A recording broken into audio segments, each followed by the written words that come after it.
Hey there, it's Steve from Serious Keto, and this is the Not So Serious Keto video podcast. Now, last week, one of the topics I discussed was the term ketovore, and how I wondered if it was really a necessary term. And I asked you for your opinion, and you gave it to me. And I'm going to say that you changed my mind, a little bit at least. So really, the comments that I got fell into one of two categories. There was the smaller category, a handful of people that said they like the term ketovore because it helps them search for recipes on YouTube.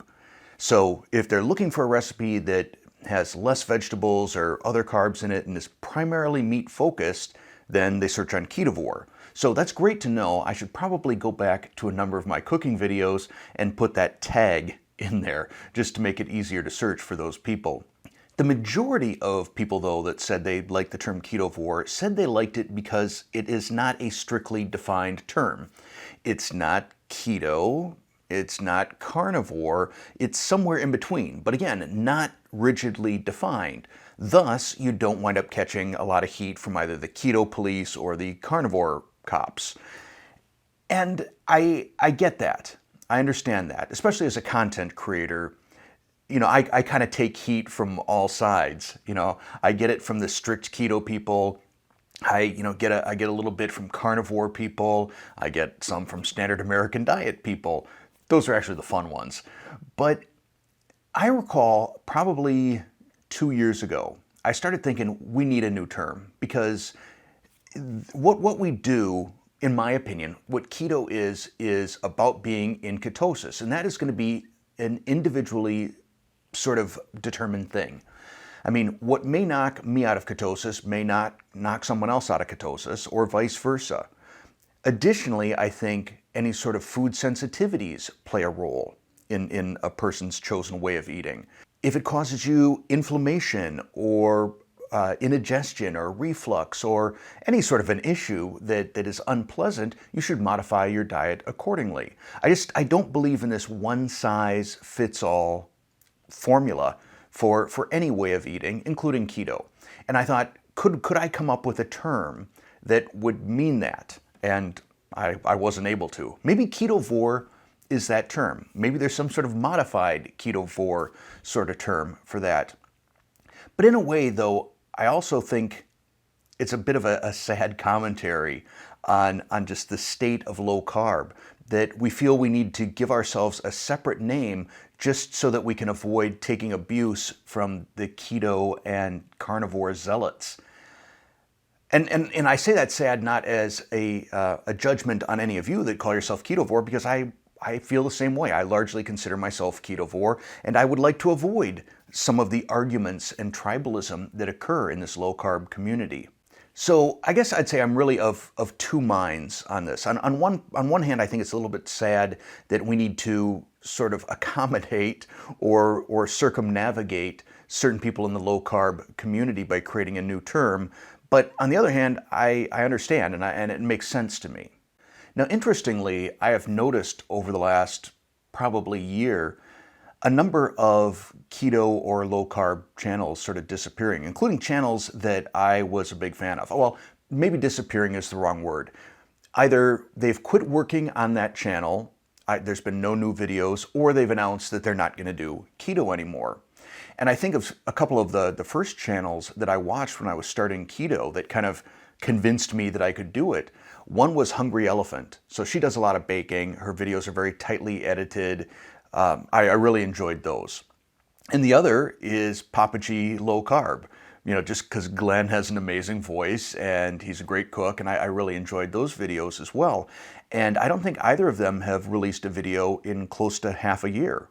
There have been a number of different keto channels as well that have announced that they're not going to be keto anymore. They're just going to be low carb or maybe not anything anymore. Just a general cooking channel. And part of me wonders, is this just a time thing, or did they burn out, or is it due to some of the external pressure and abuse that we take from some of the keto zealots out there? Interestingly also, I watched a video by Thomas DeLauer. I don't know how long ago it was. Might have been a couple months ago. Time flies.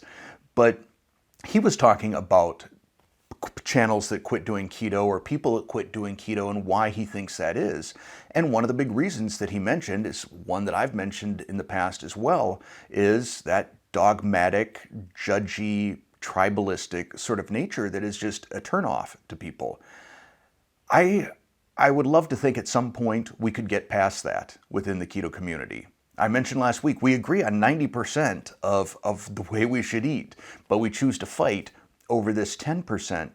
And I don't know how we all can be the change agents that move past that and say, let's just agree that we agree on 90% of this and allow a sort of a live and let live attitude on the other 10%. I'm not going to force you to eat any particular way. If you come to my channel and you don't like a recipe, you don't like an ingredient, no harm, no foul. Go ahead, don't make it. Go ahead, don't make it. That doesn't sound right. But feel free to not make a recipe of mine. If you find one you really like, feel free to make it. I make stuff that I enjoy eating. If you don't enjoy it or you feel it doesn't fit in with your way of eating, then just move on. I don't know why we can't do that more often. But if you have any ideas on how we can better bring together this somewhat fragmented keto and low carb and carnivore community, I'd love to hear your ideas. Please post them down in the comments below. Now, a quick update on the R word, that would be the other video platform that competes with YouTube. I think I'm up to the letter T in terms of uploading my cooking videos out there. I'm probably not going to use the actual name of this channel that rhymes with stumble, just because it seems like ever since I started talking about it on my podcasts, YouTube videos have gone, or my views have gone way, way down. And I don't know if, I don't think it's due to the content. I hope it's not due to the content, in terms of my audience liking it or not liking it. I think it's probably YouTube giving me fewer recommendations or notifications to subscribers. Perhaps that's their little way of giving me a little slap on the wrist or something like that. I don't know. I don't want to be a conspiracy theorist. In fact, let me just go on the record and say how much I love YouTube and how great YouTube is, and what a wonderful platform YouTube is to publish content on. Hopefully that will do the trick. I will say that over on that other channel, the content management aspect of it as a creator is years behind YouTube, to the point that trying to do comment management over there, unless I'm just totally ignorant as to how to do it properly, I don't know that I'm going to be responding to any comments over there. There's not an easy way that I can see to do it. Unlike YouTube, which the content management tool on YouTube is spectacular in terms of seeing recent comments, being able to reply to them, mark them as seen, and so on. It's a big deal in terms of content management. So if you are watching me on that other channel, and if you leave a comment for me on that other channel and I don't respond, there's a good chance I didn't even see it. But also just the whole mechanism for comment management, very difficult over there. An article showed up in my Google newsfeed. In fact, it showed up multiple times from different sources. So this particular article, I saw it on foxnews.com, I saw it on CNN, New York Times, it's all over the place. And it's about how eating red meat increases your risk of type 2 diabetes. Just let that sink in for a minute and wonder for a second, are we living in opposite world now? So I looked at this article, and unfortunately, I couldn't find any link to the original study so that I could start poking at it from a statistical standpoint. But I've got it right here. I'm going to read through just a couple of parts of it. So the study took place over the course of 30 years, and there were 216,695 participants. Around 22,000 of them developed type 2 diabetes, which I calculated like right around 10.3%, something like that. Now, if you compare that to the United States population, a little over 11%, I think it might be 11.3%, have diabetes, of which 90 to 95% is type 2. So if you do the math, basically it winds up being the same percentage. So the percentage of people in the study that develop diabetes and the percentage of people in the United States that have type 2 diabetes, essentially the same. So far, so good in terms of it being a representative sample. So in this study, they found that those who consumed the highest amount of red meat were 62% more likely to develop type 2 diabetes compared to those who ate the least amount. And it says, although all red meat drove up the risk, processed meats did so more than their unprocessed counterparts. All right, what's missing in terms of information here is, first off, was this all, I'm assuming, all self-reported? You know, you're not going to monitor 216,000 people over the course of 30 years in a lab. So this had to have been food diaries that people were using over the course of this period. But it doesn't segment people in terms of their overall way of eating, like how many of these people were keto or carnivore versus standard American diet, and what else were they eating besides red meat. So if we talk about just processed meat, I'm assuming processed meat means things like hot dogs, lunch meats, things like that. Well, how are you consuming hot dogs? You're consuming it with a bun that's just loaded with simple carbohydrates. Or if you're consuming sandwich meat or deli meat or things like that, you're consuming that on a bun or on bread or something. And what are we having for side dishes? You know, potatoes? So let's say you're eating unprocessed meat, you're eating a steak. I think in the standard American diet, most people, when they think steak, they're thinking, I'm having a baked potato on the side. So I feel like there's a significant amount of missing information in all of this. And I'm kind of two minds on articles like this when I read them.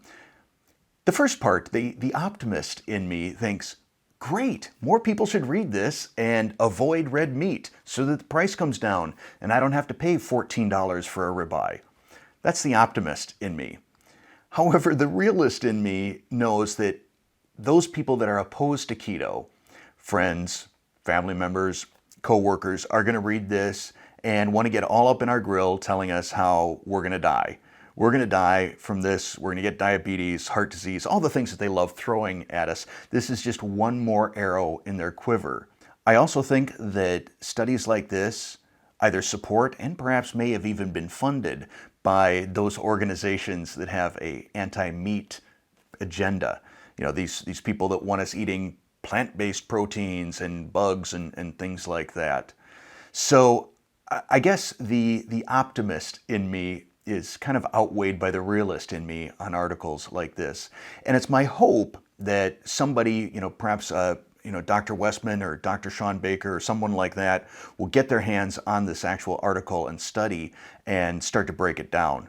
Just because it's one of those things that those of us who have been doing a ketogenic lifestyle, those of us, well, I'm not one, I was not diabetic when I started and still am not, but for the very many of you who I know basically conquered your type 2 diabetes, reversed your A1C, you know that this claim that red meat causes diabetes is just, it defies any sort of logic.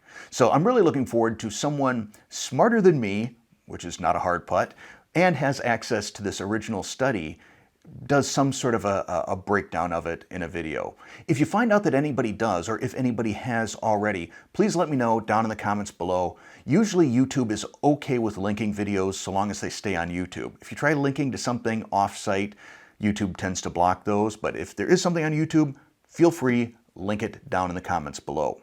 The final thing that I want to talk about today is just a tiny, tiny little tweak to my overall schedule. So for those of you that have not been getting notifications about my videos, just be aware, 95% of the time, it's Monday, Wednesday, Friday.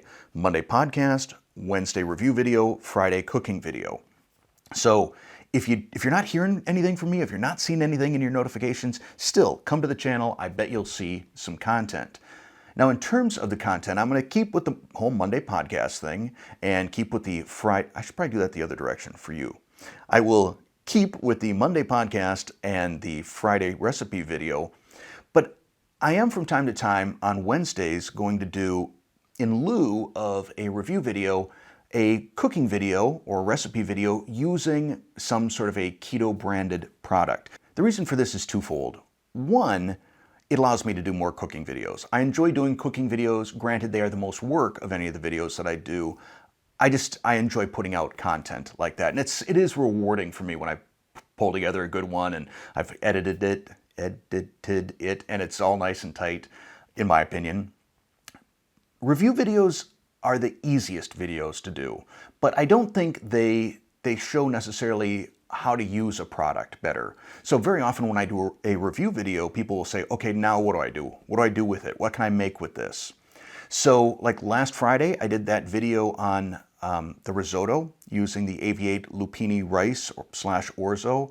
It would be videos like that where I take a product that is perhaps not readily available on the shelf at the grocery store, something that you need to order off of Amazon or directly from the vendor, and do a video with that. Now, I'm not going to do these probably more than twice a month, maybe only once a month, but I think it'll be a little bit more variety with the channel, hopefully a little bit more fun.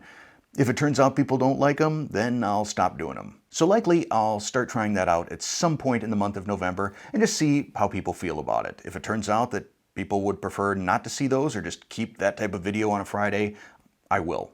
One final thing that is completely not keto related, it is going to be another really sucky Halloween here in southeast Wisconsin. It looks like the high is going to be right around freezing, and it could be down in the 20s when it's time to trick or treat, possibly snowing. So out of my grandson's 4 years on this planet, 2 out of the 4 we will have had snow on Halloween. Awful. It's things like that that make me wonder why I continue to live up here. But that is going to be it for this podcast. I hope all of you have a wonderful Halloween. As always, I appreciate you taking a little bit of time on a Monday morning or whenever, I guess, you're watching this. I appreciate you taking the time whenever. Thanks for watching.